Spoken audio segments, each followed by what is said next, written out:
So I'm Zan Armstrong, and I'm here to tell you a story and show some code behind a few maps.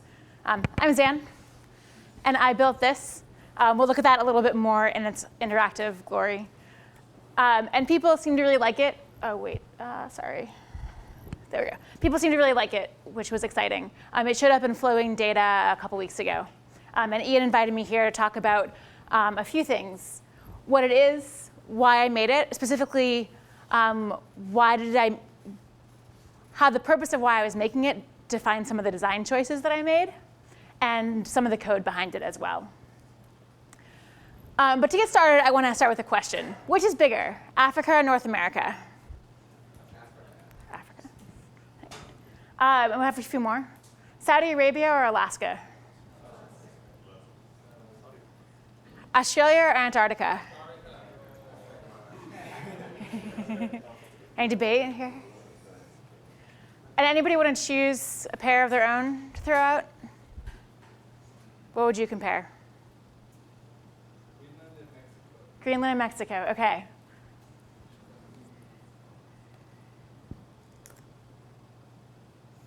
There we go. So yes, Africa is larger than North America. And we can play with Saudi Arabia versus Alaska. There was a lot of votes for Alaska.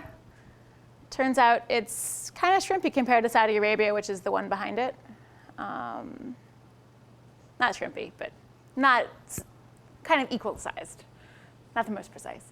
And Australia versus Antarctica I love because they're actually much more similar than I would have ever expected. And we were doing Mexico versus Greenland. So let's go find Mexico and grab Greenland. Oops, Greenland. Orientation's a little off. So somewhat similar, despite how it looks on the Mercator projection.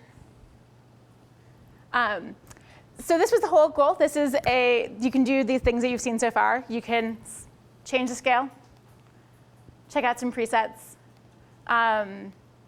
scroll, drag both, and drag them together to explore.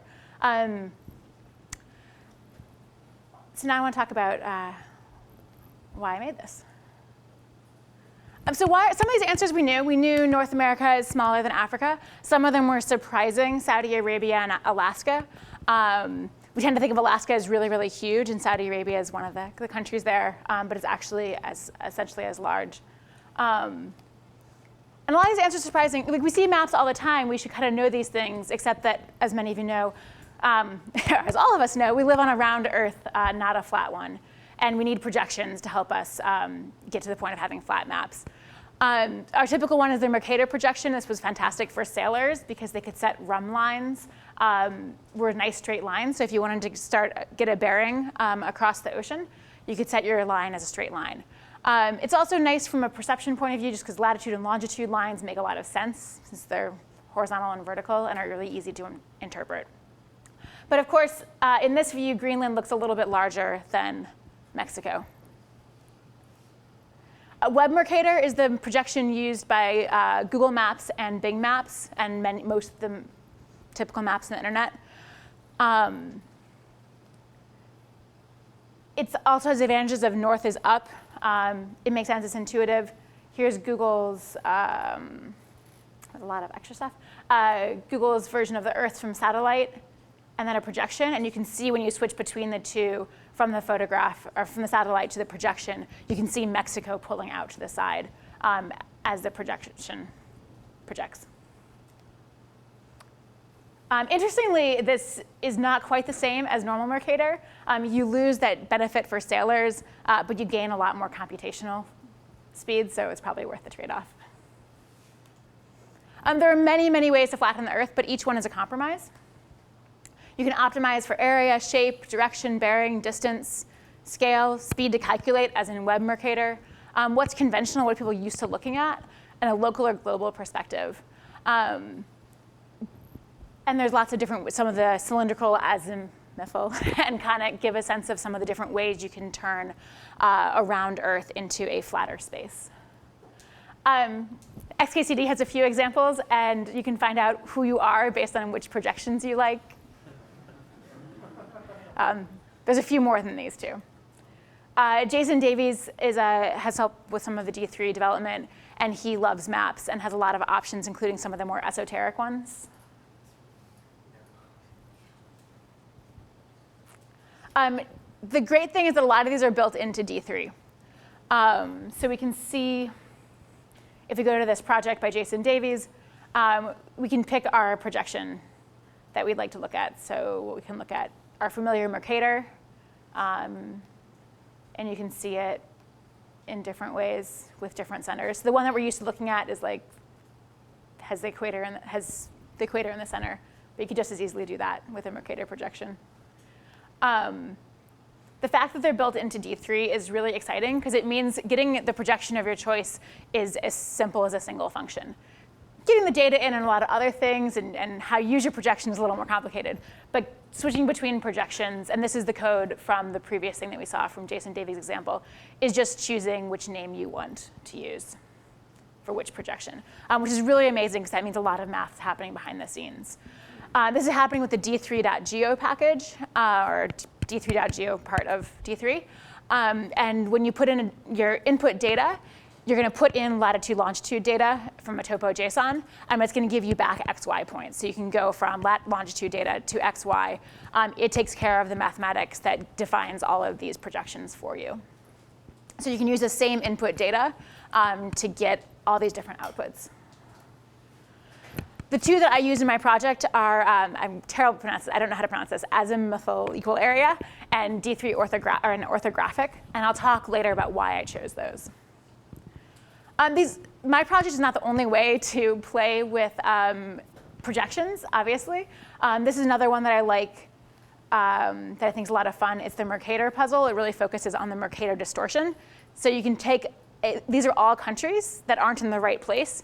You can take them and start moving them around until you figure out which country it is.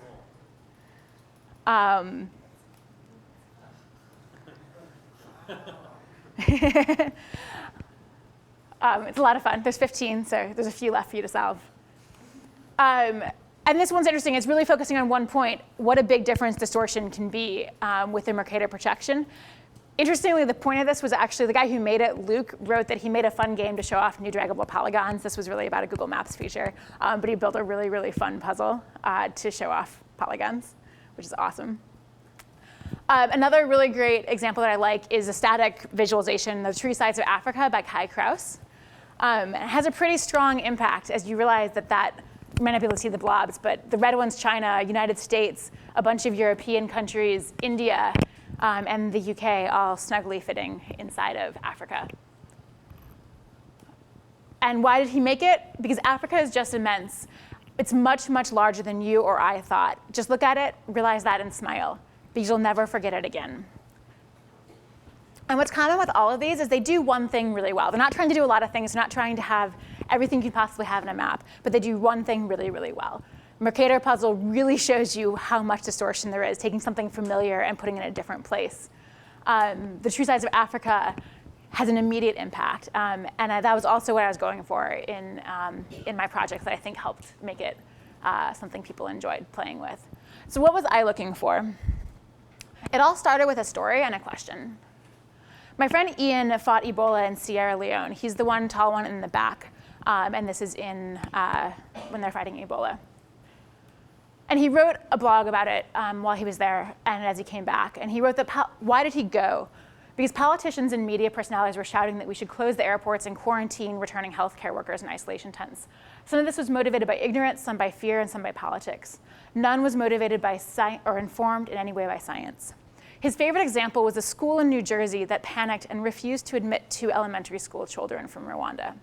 Never mind that Rwanda is 2,600 or 2,600 miles from the epidemic area in West Africa. That's the distance from his apartment in DC to Lake Tahoe. And I read this and I started thinking about this idea. And I really liked this idea of how can I put the true sizes of countries into context and how can I compare the far away to the familiar. And this drove a lot of the design choices that I made when I started playing with this idea, because I just really wanted to explore this. Like, how can I actually make that comparison of DC to Tahoe compared to Rwanda to West Africa more real, and play from there. Because I was looking for this, I really needed an equal area projection. I chose the Lambert azimuthal equal area, and I also wanted to be able to zoom in to compare. What's interesting about this projection is areas preserved. Shapes are not. You can see that especially as you go out from the center, things are getting squished because we're trying to fit the whole world into a circle. This is actually a projection that you've seen before, you just didn't know it. This is the UN logo, which makes a lot of sense for why the UN might want a logo that preserves area. Then you don't have countries fighting about whether their size should be bigger or smaller than it is. And you can kind of see the same view from the top on the black one here. But I also wanted to tend to be zoomed in on the area where shape is more preserved as well. So I focused generally on being in a somewhat zoomed in view of this projection. I wanted to be able to choose things to compare. I want to make it easy to compare things. So I have 2 additional globes that are very, very familiar. I chose a projection on each for these 2 that feels very familiar because it looks like a globe. In each, you're only seeing half the world, but that's cool because you're scrolling and dragging the spheres around. So you can just spin the globe the same way that you might with a real one. And interestingly, there's actually a lot of distortion happening here, but because we're used to perspective drawings, it feels very comfortable and 3D-ish. Not 3D-ish, but like you don't mind that it's curving around the sides.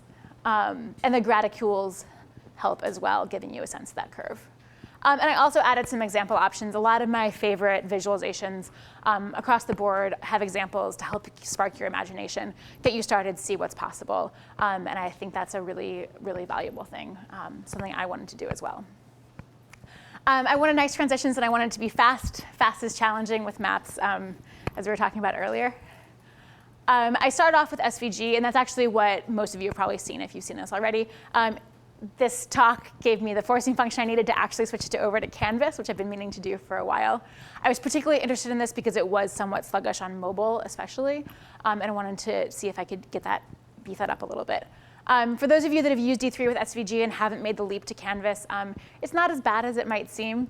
You do lose the fact that you have to do more management of selection and events, which wasn't that important for this particular visualization because I was already doing a lot of that to manage the projections. And it is faster because it doesn't have to handle it's not passing around large strings. And this is just some of the examples of a little bit of the code of it's doing the same stuff. You're still kind of thinking about attributes. You're not defining them as much in CSS and more in the canvas itself. Mobile was quite challenging for this and still is a little bit. There's 6 world maps all in all. There's the 2 on the side, and the big one actually has 4 because it has continents and countries. And thumbs are fat. And I switched to Canvas.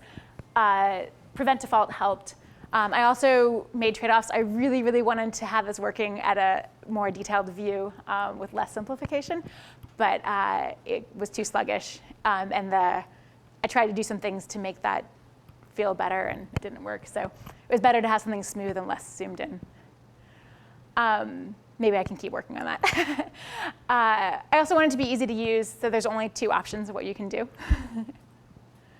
Shareable. If you haven't used hash fragments, they're not that hard, and they're really, really wonderful. They make it so much easier to share the exact state that you're in, so you can be like, I'm from St. Louis, and then we have a sister city of St. Louis in Africa, and we can line them up. And only people in St. Louis would probably care about that, which is where I'm from.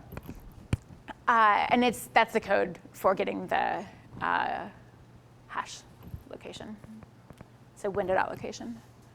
There were some other features. Those were a lot of the things that I was doing that were based on wanting this to be like easy to use, easy to share, easy to compare.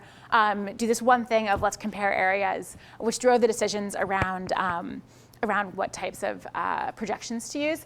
There's a lot of other D3 functions and features that I used, many of them for the first time for this project behind the scenes. So I wanted to share some of that with you in case you've heard of these and haven't really known where they are in an example or wanted to use them but wanted a use case. Sliders are awesome. HTML input, it's an input element with a range. On input, you can run a function and do something with that input. Topo JSON was mentioned earlier. It's for dealing with maps. It's an additional microstock package. And the data itself came from another of Mike's projects. You can also get data from a number of other places. Sometimes it takes more handling, so it was nice to just pull in the world map. Tweens are awesome. Tween itself tends to be used internally to implement the adder and style tweens. So if you want to go between red and blue, you can do that. But you can also access the tween itself to do custom ones, which was important in this case because I was doing tweens between projections, and I wanted to be able to interpolate between the rotations and get that information. Drag handles both mouse and touch events, so you don't have to think about which one it is. It takes care of figuring it out and lets you know when the drag is happening. And it gives you start, drag, and end as well. And that's just an example of how I was using it to capture the distances that were being dragged. And to that end, I needed to somehow translate a mouse movement back into latitudes and longitudes for the projection to be able to move and manipulate the projections. I wrote my own function. There's also a d3.geo.zoom written by Jason Davies that I played with a little bit and could also implement in the future. And that was an important thing here, is going back and forth between those worlds. So my main summary is use your question or goal to drive your design. And do one thing well, say no to some things that you might want to add, and really think about what are you trying to accomplish and how to do that. I think that was what made this so fun and playful. And let your curiosity motivate you. I became somewhat obsessed with this project for the time that I was building it. And if you haven't, try out d3.geo. It does have some of the pain that he was mentioning, so maybe just try out his stuff instead. So you can get a lot of the zooming for free. But if you want to do your own zooming, d3.geo. If you want to know more about me, I'm Zan Armstrong on Twitter, blog.zanarmstrong.com/about, or on blocks. This is totally an aside. I recently started working at a place called Desmos. We make awesome math activities for the classroom, and we're hiring developers and designers. So if you're curious about that, let me know. And if you want to make a map, Ian has a great intro to D3 and maps that he shared at Map Time last year. There's a Mike Bostock's Let's Make a Map, and if you want to see a version of that that's very similar to what he did, but with a different part of the world, you can see my very first map.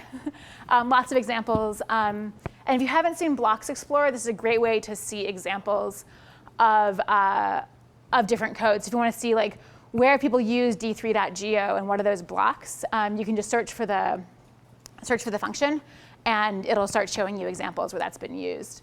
And if you're like, oh, I want to do this, but for Winkle 3, you can see the examples of that. So Blocks Explorer, who built it? Irene is a great way to kind of see, if you want more examples of how something works, it's really nice. Cool. Thank you so much for coming tonight.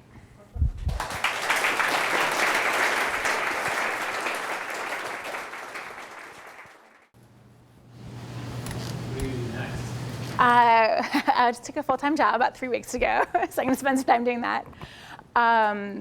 And see what next question sparks my imagination and I get obsessed with. There's an extension to this I've been thinking about, of a different question of how to play with how does one country look under lots of different projections. So I think I'm going to play with that the next time I get some free time. Have you gotten any feedback from people who have used School? A little bit, mostly from friends and stuff. I did. So I didn't originally have the ability to drag on the large map. I just had it on the small maps because my original idea was you'll go drag the small maps and then you'll see what happens in the large map. And the first couple people I showed it to were all they were just going and dragging. And I was like, okay, if everybody wants to drag, I should make that possible. So that was one piece of feedback.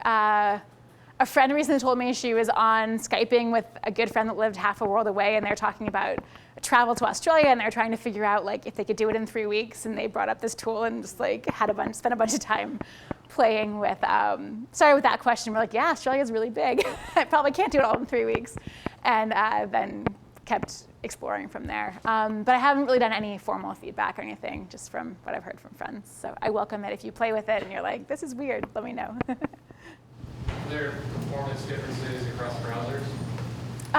Yes. I haven't done too much formal testing, but there is some. Also, this is one of the first times I've really thought about going across browsers. I haven't really used Safari as much as a developer until this project. So trying to get a sense of how to do a little bit of performance testing there was a new challenge for me. You thought about the issue of like when one thing occludes the thing behind it? Yeah, Making it transparent or something like that? there's a little bit of opacity. It might be nice to switch which one's in the foreground or background. I certainly welcome suggestions for other things to do there. The opacity doesn't show, it's much better on here. Sorry. It's like, yeah, that's not coming through. Yeah, so that's, the green is like 0.8 or so you can see the black underneath. Maybe you have sliders, right? That's, yeah. What's the URL for your presentation for slides? Or can you post it in the meetup? I can post the meetup. Thanks. Cool. Awesome. Thanks so much.